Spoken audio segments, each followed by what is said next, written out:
Have you ever felt like someone was drawn to your energy, only to twist it against you later? Psychopaths don't show up with rage. They arrive with charm, with warmth, with words you've always wanted to hear. And once you let them in, they start rewriting your reality, slowly, quietly, strategically. The moment you stop proving yourself, they start panicking that they've lost their grip on you. So, how do you deal with someone who hides behind charm but operates like a psychopath? Stick with me till the end, because once you see the pattern, they'll never be able to use it on you again. Let's get started. Number 1. They isolate you. Let's talk about one of the most dangerous tactics psychopaths use: subtle isolation. They don't start by demanding that you cut off your friends or stop seeing your family. That would be too obvious. Instead, they take the slow route, planting small doubts, making quiet suggestions, or offering just enough disapproval to make you second-guess your relationships. It doesn't feel like isolation at first. It feels like concern, like they're looking out for you. But over time, your world starts to shrink, until the only person left in it is them. Here's the truth. They slowly detach you from your support system, not by force, but by influence. They may say things like, "I don't think your friends really understand you," or "Your family's always bringing you down," or even, "I just feel like we're better when it's just us." These comments might seem caring, even protective, but they're not about protecting you. They're about isolating you. Because once you're cut off from the people who truly care about you, you become easier to control. And that's what this tactic is all about. Not love, not connection, but power. This is where Stoic wisdom comes in. Seneca said, "A man who cuts you off from others seeks to control, not connect." So how do you spot subtle isolation? First, listen to what they say about the people who support you. Are they encouraging connection or casting suspicion? Second, notice how you feel. Are you more confident with them or more dependent? And third, ask yourself, am I growing more connected to others or more cut off?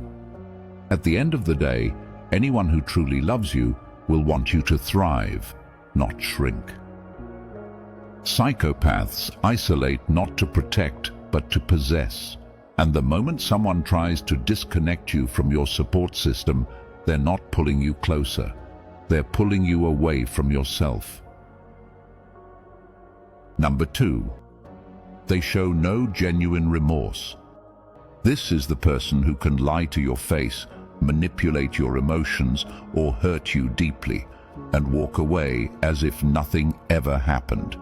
And if they do apologize, don't be fooled.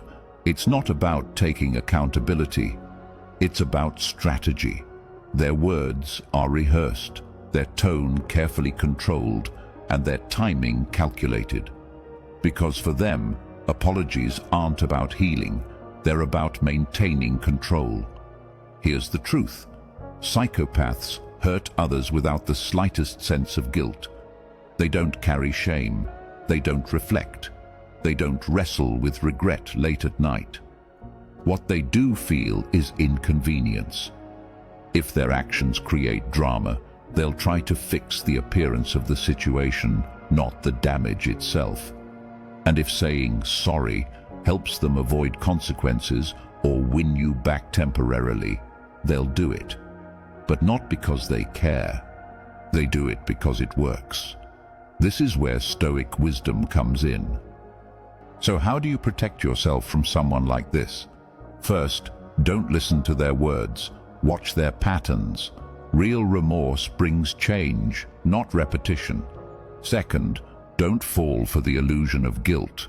Just because someone says the right thing doesn't mean they feel it. And finally, trust what your gut has been trying to tell you all along. If someone can harm you and feel nothing, they are not safe. At the end of the day, genuine remorse isn't silent, and it isn't strategic. It's raw, honest, and followed by action. If you're not seeing that, then you're not dealing with someone who's sorry. You're dealing with someone who's dangerous. Number 3. They blame everyone but themselves. Let's talk about one of the most exhausting patterns you'll see in a psychopath. They never take responsibility. No matter what happens, it's never their fault. The mistake belongs to someone else. The failure is due to bad timing or other people messing things up. And if you dare to confront them, they'll spin it back on you so fast you'll start questioning whether you were ever right in the first place. Because for them, accepting blame isn't just uncomfortable, it's unacceptable. Here's the truth. Psychopaths never accept fault because doing so would crack the image they've carefully constructed. To maintain control, they have to appear flawless. Admitting a mistake would mean showing weakness, and that's something they refuse to do. So instead, they shift, deflect, and manipulate. If something goes wrong in the relationship, it's your fault for being too emotional. If they lie, it's because you overreact to the truth. They're masterful at reframing every situation to protect their ego, and they'll throw anyone under the bus to keep their hands clean. This is where Stoic wisdom hits hard. So how do you deal with someone who never takes responsibility? First, recognize the pattern. If someone is always the victim of their own decisions, that's a red flag. Second, don't absorb their blame. Just because they won't own their actions doesn't mean you have to carry the guilt. And third, watch their behavior over time. Accountability is consistent, not occasional and not performative.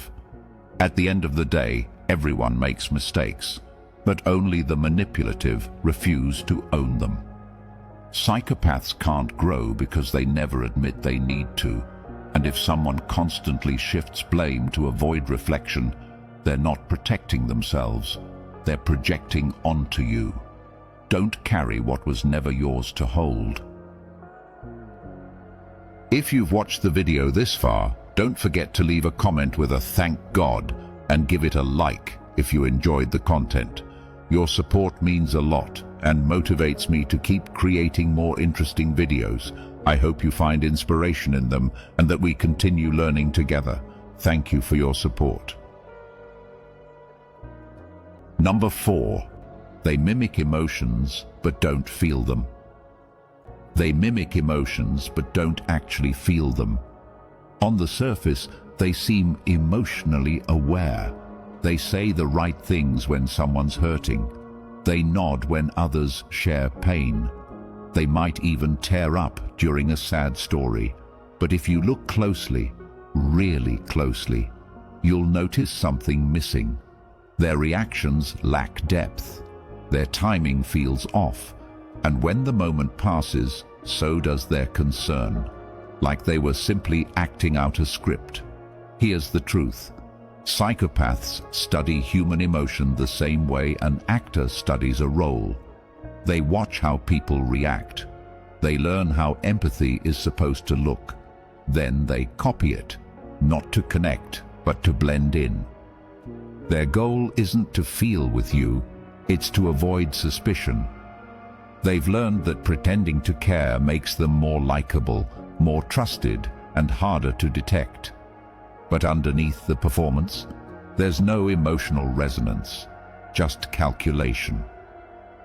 This is where Stoic wisdom steps in. Epictetus once said, "Emotion without truth is like thunder without storm. It makes noise, but brings no rain." In other words, emotion without authenticity is empty. It might look real, it might even sound convincing, but it doesn't carry the weight of someone who truly understands or cares. And that's what psychopaths count on. You being too distracted by their performance to notice the hollowness underneath. So how do you recognize emotional mimicry? First, look for consistency. Real empathy isn't selective. It shows up when it's inconvenient. Second, notice how they respond to other people's emotions. Do they seem engaged, or do they only react when it benefits them? And third, trust your gut. If their words sound right but feel off, pay attention.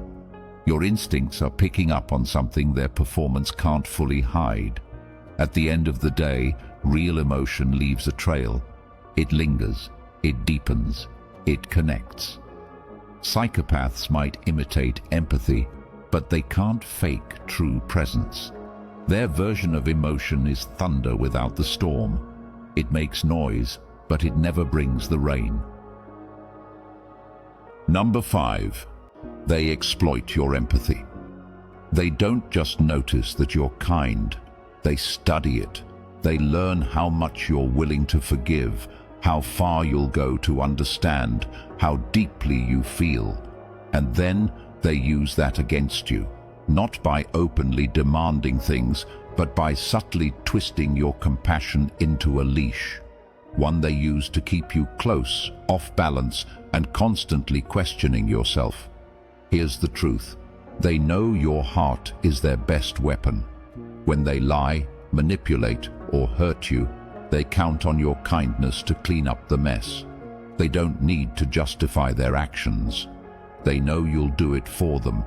You'll say things like, "They've been through a lot," or "They didn't mean to," or "Maybe I was overreacting." And with every excuse you make for them, they dig a little deeper into your trust. Not because they respect it, but because they know you won't push them away. This is where Stoic wisdom becomes essential. Seneca once said, "Do not hand your peace to those who see it as weakness." The Stoics believed that compassion without boundaries is not a virtue. It's an invitation for exploitation. If someone sees your empathy not as something sacred, but as something to use for their own benefit, they are not deserving of it. Because true connection is mutual. It protects both sides. But psychopaths don't want mutuality. They want access without accountability. So how do you protect your empathy without losing it? First, recognize that love doesn't mean tolerating abuse. Second, separate intention from impact. Even if someone didn't mean to hurt you, it doesn't excuse the damage they caused. And third, set limits. Compassion should lift both people, not break one to carry the other. At the end of the day, your empathy is not a flaw. It's a gift, but only if you give it to those who treat it with care. If someone uses your kindness to manipulate you, keep you silent, or excuse their own cruelty, they're not connecting with your heart. They're controlling it. And the most powerful thing you can do is protect your peace by knowing when to stop giving it away. Number 6. They create chaos, then play the hero. Then position themselves as the one who can fix it. They stir the pot behind the scenes, light emotional fires in your life, pit people against each other, and then act like the calm, collected savior who's just trying to help. At first, it looks like they're supportive, like they're stepping in to protect or solve a problem. But in reality, they're the ones who caused it in the first place. Here's the truth. This is manipulation in its most deceptive form. They intentionally create confusion, tension, and emotional instability because chaos gives them control. When people feel scattered, unsure, or overwhelmed, they look for someone to lead. And the psychopath steps in, pretending to be the voice of reason, the one with the solution. But what they're really doing is cleaning up the very mess they made, just enough to make you believe they're essential in your life. This is where Stoic wisdom makes things crystal clear.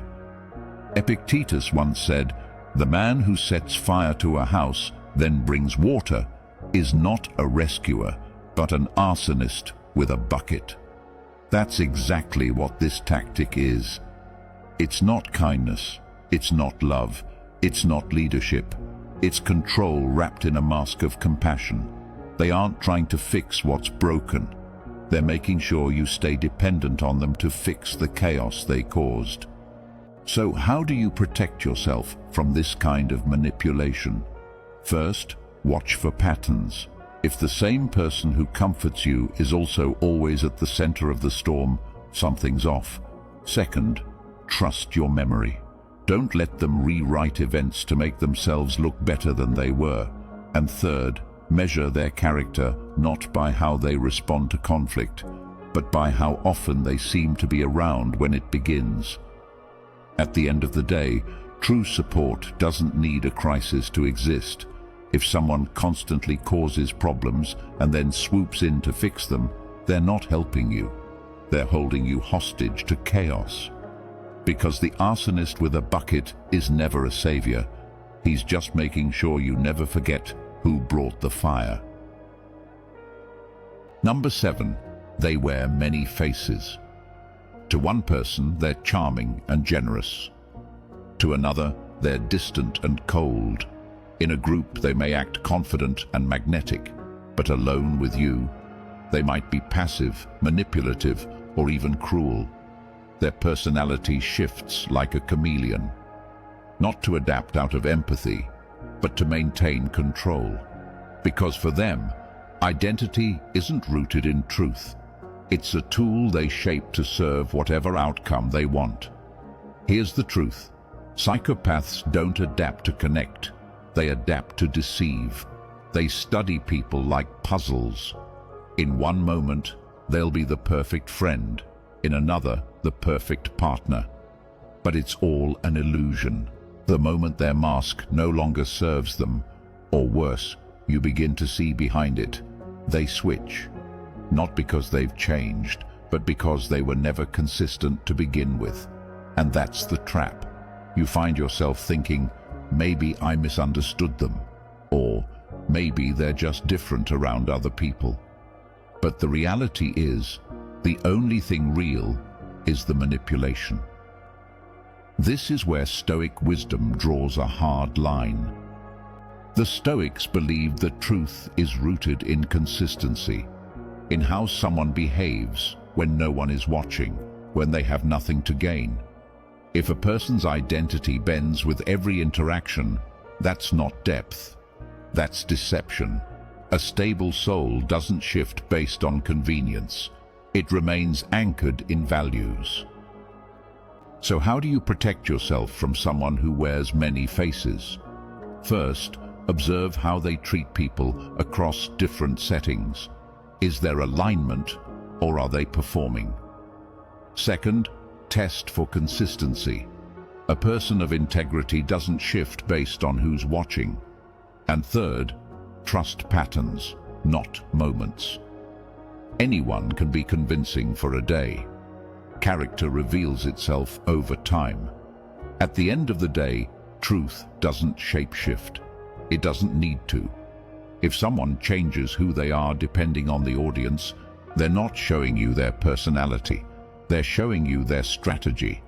And a person with no fixed face has no fixed truth. If you believe this video can help others, give it a like. It helps the YouTube algorithm show it to more people. And don't forget to subscribe for more awesome content coming your way. Share your thoughts in the comments. I will definitely reply.